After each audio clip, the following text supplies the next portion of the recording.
सबसे पहले चेयरमैन साहब खुद बोले कि यह 12,000 विद्यार्थी आया, अब 12,000 में से 5500 के हमारा वो मार्कशीट मिल गया, एग्जाम दिया।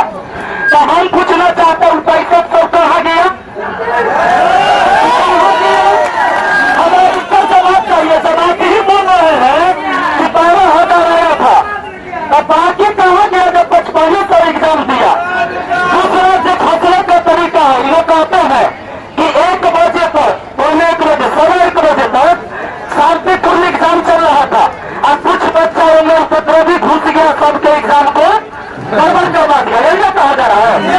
तो हमारा ये कहना है कि पहले वो एग्जाम दे रहा था और सब चीज से ही चल रहा था।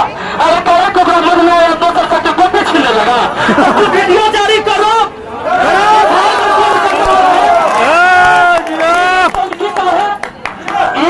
टंकी है, अंदर की वीडियो जारी करो। अगर वीडियो जारी करो उसमें दिखाओ टाइम बाई टाइम कि 12 बजे हमने को दे दिया, 12:05 में सभी एग्जाम दे रहा था, 12:10 में भी एग्जाम दे रहा था, 12:20 में भी दे रहा था।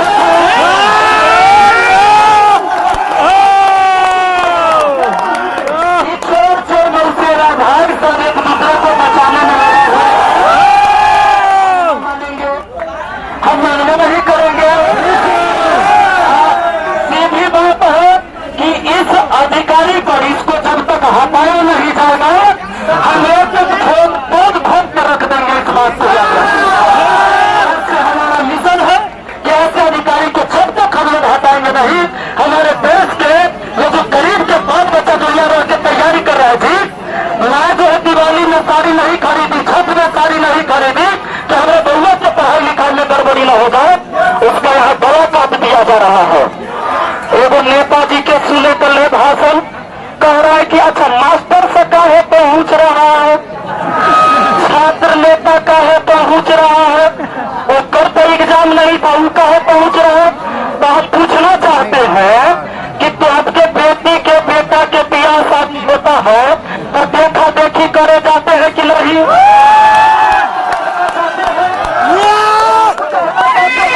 अभिया तो हमारे भाई बहन के जिंदगी का सवाल है, तो हम कहना नहीं आएंगे। अगर थोड़ी सी किताब भी कर लिया होता तो ये खाली दारू मुर्गा करके जो तुम नेता बने हो ऐसे सब तुम्हारे जुबान से नहीं निकलता। जाना चाहिए ऐसे नेताओं का। अगर ऐसे नेता बिहार में और किसी पद पर अगर रहे तो याद रखिएगा दोस्तों कि हम लोग जवानों को कभी मौका नहीं दिया जाएगा बिहार बदलने के लिए। और याद रहे, अगर ये सोचते हैं कि आज इनकी परीक्षा है तो 2025 में उनका भी परीक्षा है। कौन देगा? हम ही लोग देंगे।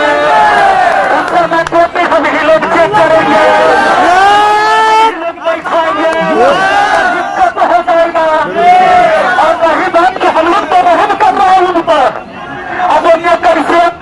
अब पढ़े लिखे वाले आदमी को अधिकारी नहीं बने दिया जाएगा तो नेता बनेगा। और जब ये सब नेता बनेगा तो उनको कुर्सी छोड़ना होगा। तो इसीलिए हमारा सवाल है कि इनको सही मौका दीजिए, सही जगह दे दीजिए ताकि आपका कुर्सी सुरक्षित रहे।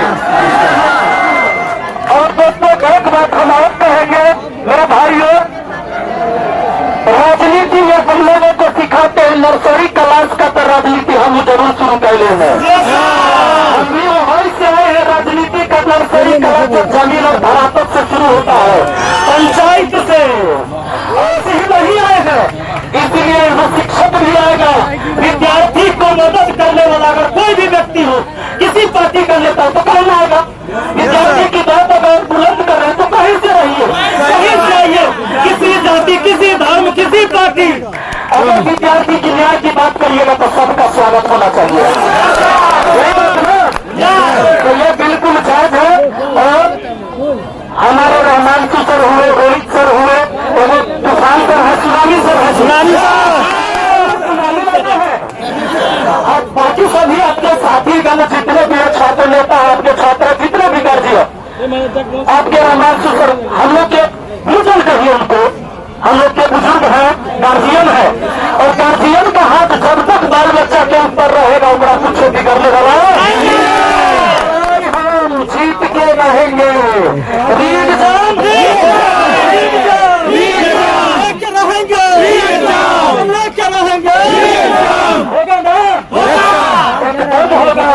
आज तक मेरे दोस्त मैं किसी आंदोलन में नहीं गया था, लेकिन 8 दिन से ये पीड़ा बच्चों का देखकर मुझे नहीं रह गया।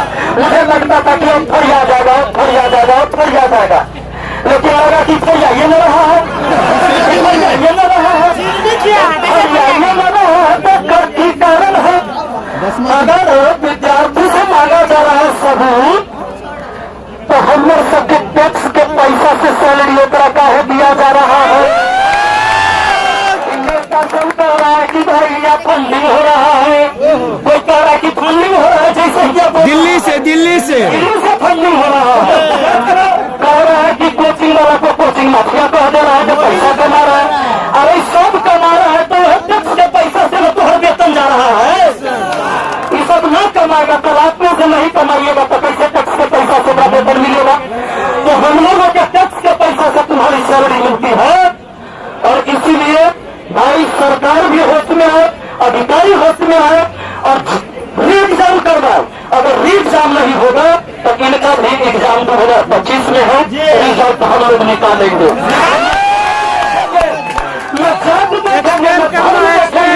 रिजल्ट सबका निकालेंगे, हिसाब किताब सबका होगा। बहुत अत्याचार हुआ। कहा जाता है मर्द को मर्द की तरह रहना चाहिए। अरे मर्द और एक नारी, पुरुष और नारी का बना था कि नारी का संरक्षण कहीं होना चाहिए जब उस पर जुल्म हो तो पुरुषों के द्वारा। एक ऐसा पुरुष हुआ जो पर्दी के रूप में आकर महिलाओं पर अत्याचार किया, लड़कियों को पीट दिया, उनके रात भर से घंटे से 12 शर्म आना चाहिए। और अगर आज भी हमारे माननीय मुख्यमंत्री नीतीश कुमार जी का आंख नहीं खुल रहा है तो सरकार हटवाने की बेटी पढ़ाओ बेटी बचाओ। आज भी समाज में लड़कियां घर से नहीं निकल पा रही है और उसमें से जो बहादुर लड़की निकल के आई है, जो अपने समाज के लिए एक मिसाल काम करती, उनको लात गुस्से से मारा जा रहा है, उनको प्रताड़ित किया जा रहा है, उनको गाली दिया जा रहा है। शर्म आना चाहिए ऐसे सत्ता में बचे हुए लोगों को। मैं राजनीति की बात नहीं करता हूं दोस्तों, लेकिन जो हमारे सामने जो हमारे मुखिया है हम उन्हीं से सवाल कर सकते हैं। उनसे सवाल नहीं करेंगे तो किनसे करेंगे? मैं अपने पंचायत का मुखिया हूँ, मेरे पंचायत में कोई भी घटनाएं घटती है तो लोग मुझे ही गाली देंगे या मुझे ही पूरा भरा कहेंगे और उनकी कमियों को मुझे ही देखना है। जब तक मैं उस पद पर हूँ मैं किसी दूसरे को दोष भी नहीं दे सकता कि पहले वाले ने नहीं किया है तो हम कहला करो। अरे पहले वाला कल ही आता तो तोड़ा कहला चुना, इसीलिए चुना कि पहले वाला ने ठीक नहीं किया और जब तुम भी ठीक नहीं करोगे तो किसी और को चुना जाएगा। तो हम पढ़े लिखे युवा है, इतने मूर्ख नहीं है, इसलिए बीपीएससी होश में आओ।